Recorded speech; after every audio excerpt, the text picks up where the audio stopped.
yeah, this was way better than I thought it was going to be. Now, that's not to say I thought Shang-Chi was going to be a bad movie. It's just got some really, really big shoes to fill from fucking phases 1 through 3.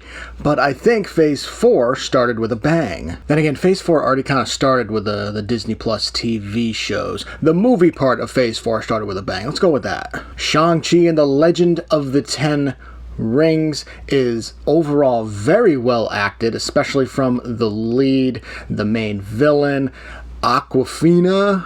I think that's how you pronounce her name. But isn't Awkwafina a water? I don't know. But anyway, the movie is very well done overall, especially the effects. The effects are absolutely beautiful. At one point, we get a dragon, which, not a spoiler because we see it in the trailer, and it looks amazing. Like, it looks real. It blows my mind that Disney has the money to throw at all these Marvel movies for effects, but except for the ending of Captain Marvel, those effects were atrocious. But somehow The Mandalorian, when Luke Hamill shows up, the de-aging software was horrible. Like, you have the money, Disney, what the fuck? Anyway, one thing Marvel always kind of lacked was compelling villains. A lot of them were always very one-dimensional. Oh, I'm gonna take over the world, or they want power, or whatever.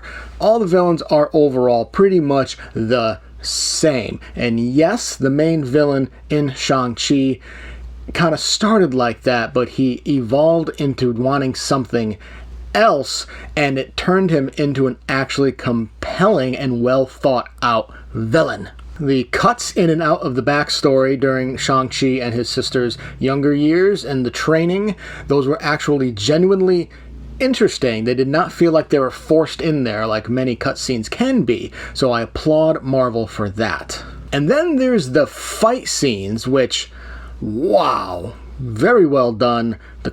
Beautifully choreographed, especially the fight scene on the bamboo scaffolding in China. That was pretty awesome. And let's not forget that awesome, well, it wasn't really a cameo. He actually ended up having a bigger role in the movie than I expected when he first showed up. But finally made his return to the Marvel Cinematic Universe, and it was just awesome. We finally got a payoff from that Marvel short they did years ago, and it's about damn time. Now, I've been heaping praise on this movie, constant praise, but there are two things that kind of bugged me a little bit. One thing is the fact that the movie can be a little slow, and it interrupts the flow a bit. Now, it can be easy to ignore, because when there is action, it's action-packed, it's non-stop craziness for the entire time. But for me, it bugged me a little. The second thing was when Shang-Chi finally did get the 10 rings, he just immediately knew how to use them. He was very quickly a master of them. And it's like, really?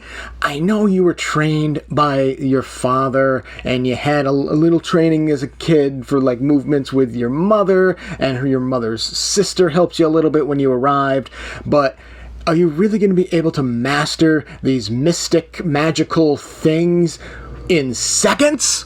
But those are little caveats. They don't kill the movie. Overall, Shang-Chi and the Legend of the Ten Rings, I give 4.5 out of 5. It is a fantastic start in terms of the movies of Marvel Phase 4. Did you enjoy the review? Make sure to hit that like button and subscribe to get notified when more reviews go live. Feel free to leave a comment to discuss your thoughts on the movie or show, and I will see you next time.